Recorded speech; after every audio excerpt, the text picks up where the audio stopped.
All right. Hello, everybody. Thank you so much for coming. I see people starting to file in. We'll go ahead and get started here as we're at the top of the hour. First of all, I want to take a chance, welcome everybody. This is the first episode, the first session of what is probably going to be a 5 or 6 session series to talk about sales kickoffs. Kickoffs are even sales company kickoffs are very near and dear to our heart. We're going to have a series of sessions. We've got a guide that we just published. There are a number of topics in there, and we decided to put a series for each one of the topics. We're going to start today talking about really the anchor of those in Mainstage Speakers, Mainstage sessions, and how we align those. But as we go through the different sessions, we're going to have one around doing peer-led content and peer-led breakouts, doing team alignment, having education and certification as a part of the kickoff, creative networking, as well as a number of other topics. Our entire goal and our entire reason for being with Philo is we believe that you can really accomplish amazing things as a team virtually. We believe you should not have to get on a plane in order to get real work done. And sales kickoffs are a perfect example of that. There are 4 main things that we at Philo talk about when it comes to kickoffs that we want to make sure you should do all 4. First is you get an opportunity to inspire your team by talking about what you just did in the past, the accomplishments you've already had, the vision for what you're going to do over the year to come.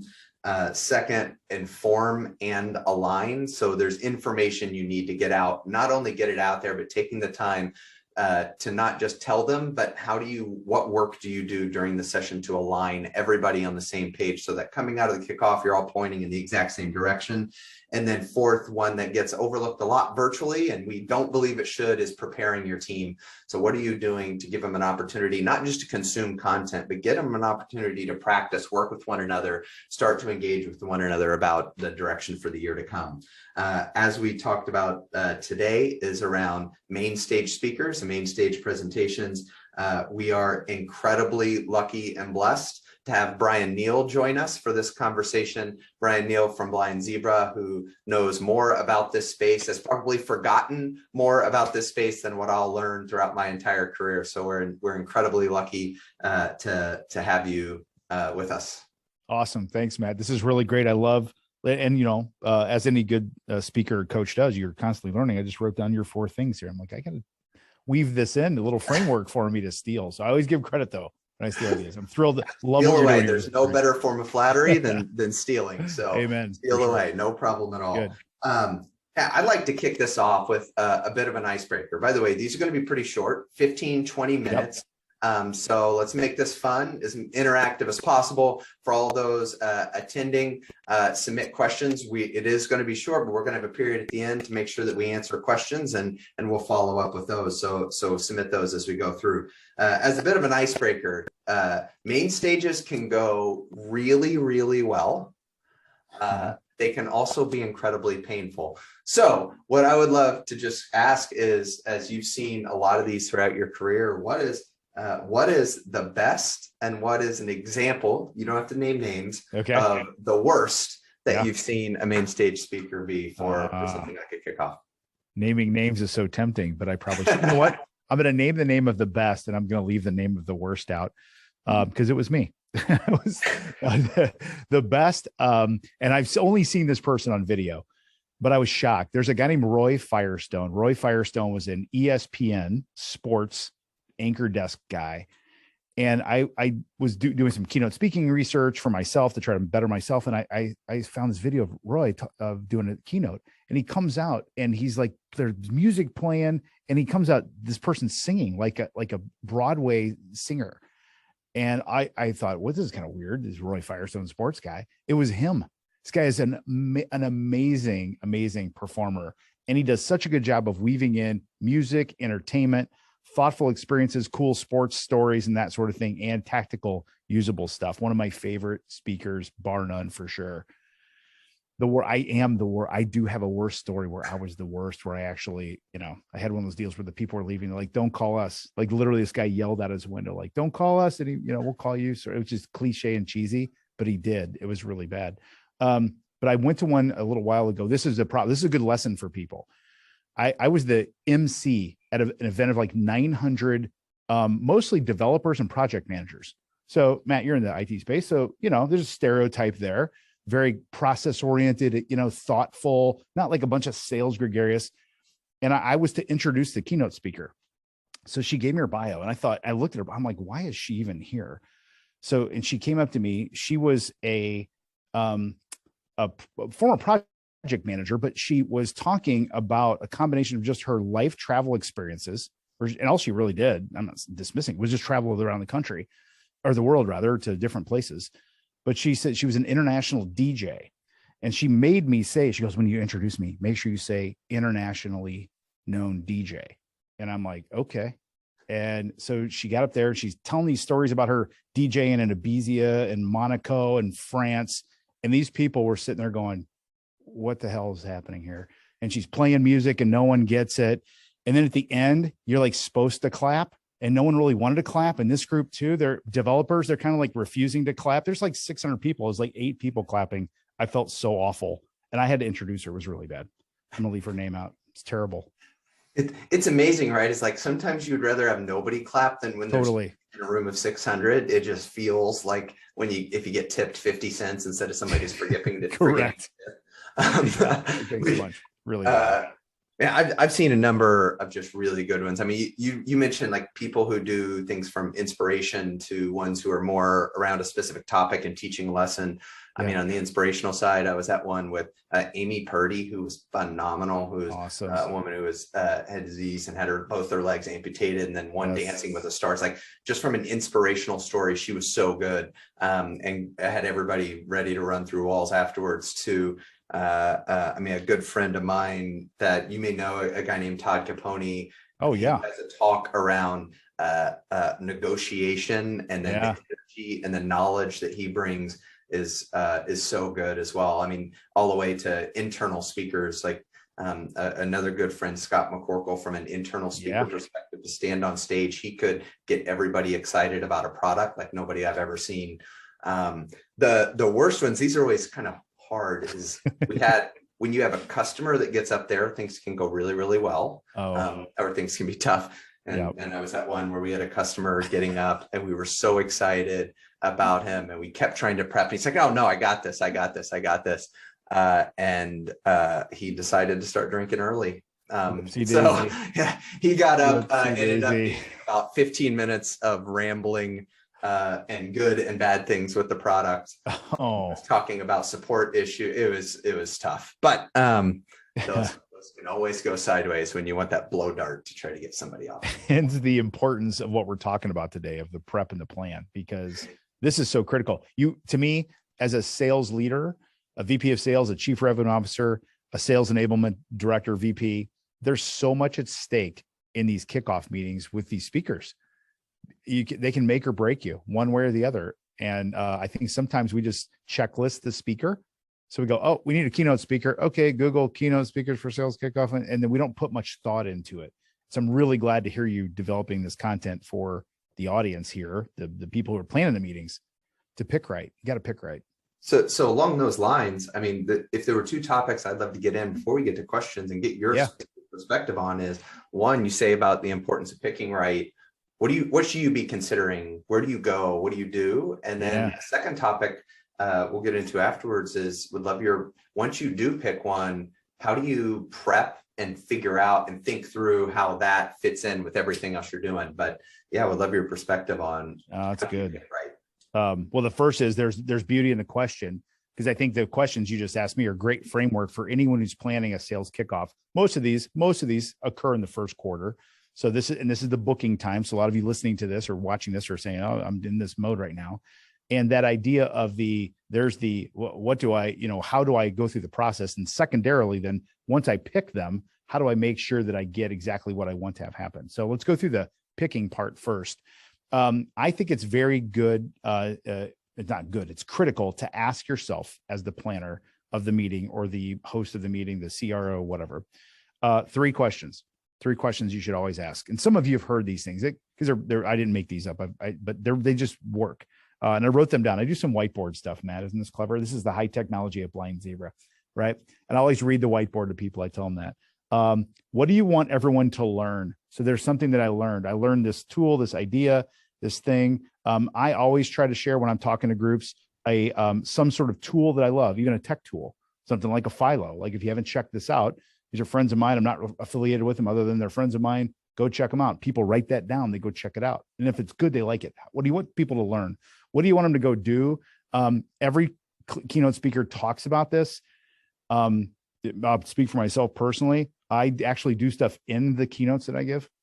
So I'll make people take their phones out and book a meeting like while we're in the room.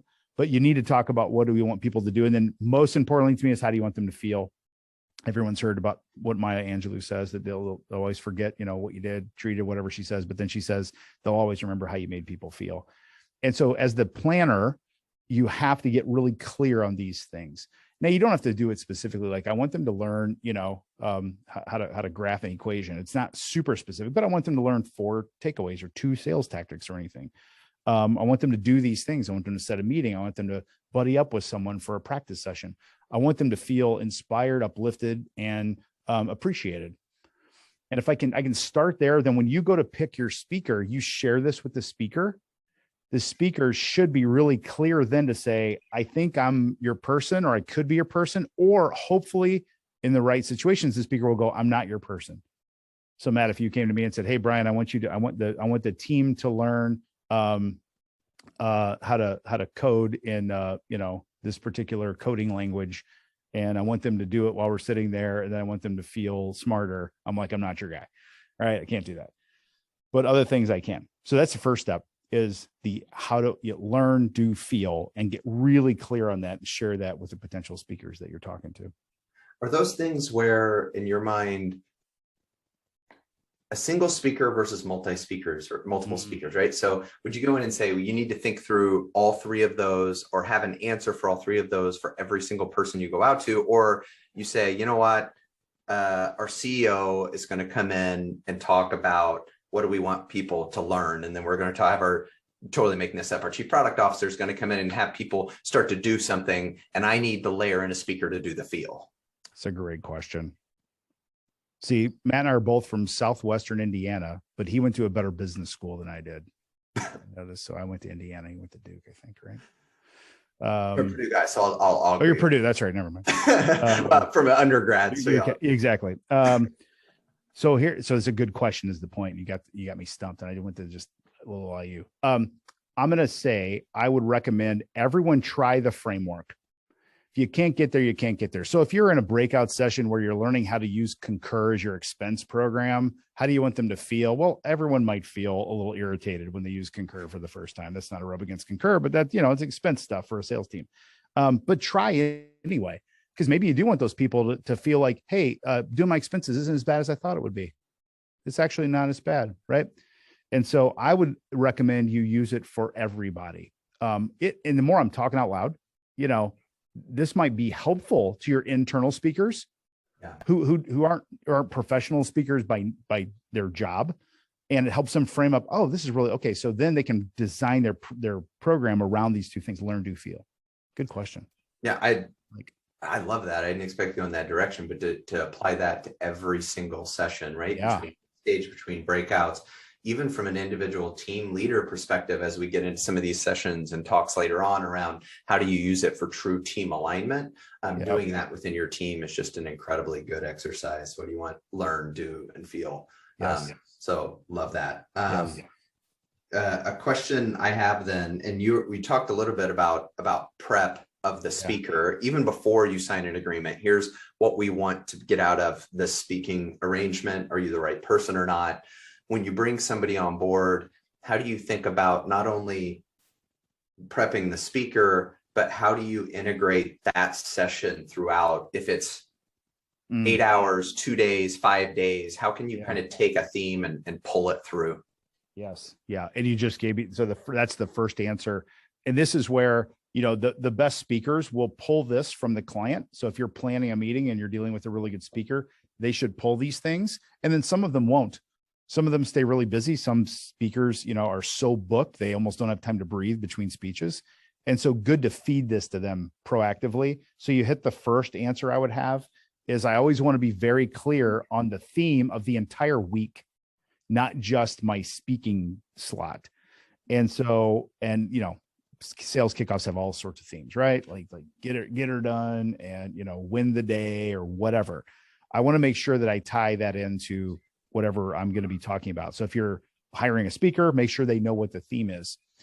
Secondarily, I think you need to feed them. I'm going to kind of work down to some tactics. So that big theme first. Secondarily, I think you need to talk about what your big specific key strategic initiatives are for the upcoming year. So this is a sales kickoff, and be specific. If you have a big product launch planned for Q3 and Q2 is going to be the sales team preparing their customers for a new product launch, tell the speaker about that. A good speaker will weave in those real things. And what that tells the audience is this dude knows what he's talking about. Like Matt did his homework. He's talking about he knows we got a product launch coming Q3. And it makes them feel good about the whole experience. So it makes them feel good that the speaker is talking to them. That makes them feel special. It also makes them feel good that their leadership took the time to prep the speaker. That shows to me some care and some empathy for you as a sales team member. So that's the next thing are these key initiatives. And then if you can, and there's two sides to this, for me as the speaker, I love to be fed inside scoop. And these can be little jokes, and you have to be careful with this, and especially this day and age of little things like anything that the sales team would know and they would laugh at. So if the VP of sales, if she's got some sort of quirky saying that she says all the time, and then the keynote speaker says it and then quotes her, everyone's going to laugh, and that draws you in. That makes the speaker part of the family. So you ask yourself, how can I, inviting this person into our family, make them feel like part of our family? Give them kind of the inside family, scoop or whatever. Oh, this is, my aunt that always gets, drunk at all the parties or something like that. Like everyone has an aunt that gets drunk. So that's her, something like that. And it can be funny. It can also be like a serious thing. It can be a very specific win, a big customer win that we got. So I could stand up there and say, hey, I heard you all just signed a deal with Philo. And I was like, yeah, congratulations on that. That's a great group. Clap, clap, clap. Good for you. And so as the planner of the speech itself, if you think of feeding theme, key metrics, and then a little family inside scoop, that really, really draws the speaker into your team. And it'll break down the barrier between the speaker and you. The speaker won't feel like an outsider. The speaker will feel like one of you. And if you're planning it, you think, how can I make the audience feel like this person is one of us? Really important. Oh, I love these. I mean, the two things I've now circled 5 times each, I think, on my page, right? Learn, do, and feel. And then thinking through your theme, key initiatives happening throughout the year. And then how do you personalize it? How do you bring them more in the realm of your company, which especially for internal meetings, like a kickoff where you have a shared culture and you have shared stories, it's not like an external conference. It's so important. We had one that came in, and we had a sales leader I worked with who is probably the best sales leader I've ever worked with. And his saying during kickoffs, because, everybody gets together and goes out and drinks a bunch of water in the evening, right? They don't go drink water. His theme every time is pros play hurt. Like, remember, when it's 7:38 in the morning, you need to show up, pros play hurt. When you had that main stage speaker at the end of it and be like, by the way, one thing, don't forget, pros play hurt. And everybody just stood up and started clapping. Yes. Because the next morning, everybody was going to be hurting. Yes. All right. These are really helpful. I know our goal is to try to keep these as short and sweet as possible. Yeah. I answer a few questions that have come in as we got started. Would love to go. So the first one, which is really good as I look at it, is when you go virtual, you have the ability to not only do it live, but to kind of have faux live, where you can pre-record a speaker and then live stream it out to everybody as they do it. Do you have any feelings there around? Does it matter to people, as long as everybody's having a shared experience? Does it matter if it's truly live streamed, or you have to worry about something going wrong, versus pre-recording it and making sure and knowing you have complete control over the experience? Yeah, it's a really, really good question. So the experience is the experience. And so it's funny because we think, well, live, so we're live right now and people are here and things can go wrong, right? I even hear my neighbors like banging on our wall here. So that things can go wrong. The power could go out. Things can go wrong when it's pre-recorded too. People forget that. They think, well, it's pre-recorded, nothing go wrong. I sometimes think more can go wrong because it's pre-recorded. Like if we can't get the pre-recorded thing to work, who does what then? Now, if you and I are live, we can talk around it, right? Maybe we can, I always have a backup plan. I've always got my phone next to me. I can put it up here in my studio. So the technology can break for any, it doesn't matter to me. What matters to me about live or pre-recorded is just that it's the experience that we give people. We can make pre-recorded things interactive. Mm-hmm. You can do that. You can actually also ask your speaker to say, hey, if you got to do it pre-recorded, can you do an exercise during your pre-recorded speech? I do this all the time. So I'll say, okay, we're going to put you into breakout rooms. You're going to go do 3 things. You're going to come back with a 1 and a 2 and a 3. When you get back, I want everybody to put those in the chat room. And then I'm going to ask I'm going to ask Matt to go through and pick 3 of those and ask them what they meant by that. But I'm pre-recorded, but you're kind of the facilitator, right? So you can still do an interactive exercise pre-recorded. You just have to do it intentionally. And that's what people forget, that you can actually do that, right? So yeah, love that. And it's not giving up on it because it's pre-recorded. Yes. I also see where the pre-recording happens, but to be able to flip directly to a live Q&A afterwards, or have an opportunity to take that time with the speaker to do a more intimate meet and greet with certain groups of the audience who the speech may resonate with, has been really, really powerful as well for a lot of our customers. Another one that came in was you talked about, hey, going out and find one where if somebody says, say you're a sales enablement leader person, you're a sales leader, and you say, I've never found a keynote speaker before. Where do I start? Like, do I just go Google keynote speakers? Like, is there a good place to start? Yeah, that's a great question. There's so many places to go. That's where most people go. It's funny, they Google, keynote speaker for sales team. They don't Google greatest keynote speaker ever, like put some adjectives in there, like hilarious keynote speaker or something, think about it for a second. Well, no one does that. Like they're a keynote speaker. Then you'll get an international DJ. I'm kidding. That's a callback. So I would say that the place to start, I always like to start with people that I know and trust. If people that know my team, that's usually your team. If you went to your team and say, hey team, think about your extended network. Think about a sales meeting you've been in, any speaker that you've heard or heard of that you thought would be really cool to go get. So we have a phrase, I stole this from one of my friends, Jenny Robbins. She said, people support what they help create. People support what they help create. And if your team can help you create the selection of the keynote speaker, not vote on it, just help, they'll feel supported, right? At least you asked them. So start in the backyard. Most people don't do this. Just start in the backyard. Say, we're looking for a keynote speaker. You can start specific. Can you give me a name of someone you've seen or heard of? You did that earlier with me. Who was the best guy? Roy Firestone. Like, everyone's like, oh, Roy Firestone, right? Let's go Google him, see if we can afford him. And then you ask the people, then generically move up to more generic from there. What type of speaker would you like? And give them some choices sometimes. Would you like to hear like an athlete, performer, actor person? Would you like to hear an adventure, Navy SEAL, whatever? Would you like to hear a difficult story, like someone who's lost legs or limbs or what, disability stuff? And then from there, you can, here's the trick. This is something no one does. Ask them what they don't want. Ask them what they don't want. Everyone avoids this part, but they will tell you so fast what they don't want. I don't want another, person that tells me that I need to have a firm handshake and makes me jump up and down on hot coals.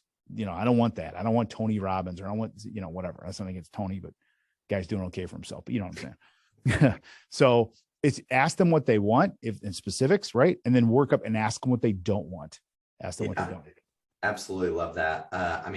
Learn, do, feel, theme, key initiatives, inside scoop, and then asking your team referrals, what do they want and what do they don't want? I think that's a good way to kind of wrap up. I know we've gone a few minutes over than what I wanted to. I like to keep it as short, as sweet as possible. Brian, thank you so much for taking the time. I have learned a ton during this, and hopefully others have as well. So really, really appreciate it. Thank you. I have too. Appreciate you having me on, Matt. All right. Thanks everybody for joining. We'll get these recordings out as well, so feel free to pass it around. Our goal is to be helpful as possible, and then stay tuned for the next sessions.